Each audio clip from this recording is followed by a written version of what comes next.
ኣብ ልብና ይንገስ። ንዑ ተመለሱ ጻውዒት ኣኽብሩ ከምቶም ዝሓረዩ ካብ ዓለም ንፈሩ ኩሉ ሓላፊ ኢሎም ክስዕቡ ኣሰሩ እወ ገዳዲፎም ምስኡ ንኽነብሩ እወ ገዳዲፎም ምስኡ ንኽነብሩ እወ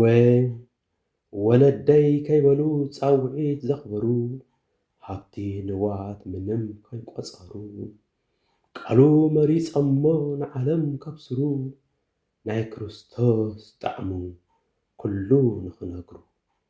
ናይ ክርስቶስ ጣዕሙ ኩሉ ንኽነግሩ እወ ሰብ ኢኾም ምሂሮም ቃሉ ከተግብሩ ኣብ ቅድሚ ኣሕዛብ ብትብዓት እናመስከሩ ንኹሉ መከራ ሽግር እናጸሩ ክርስቶስ ክነግስ ንዓለም መስከሩ ክርስቶስ ክነግስ ንዓለም መስከሩ እሞ ንዑ ንመለስ ክርስትና ንልበስ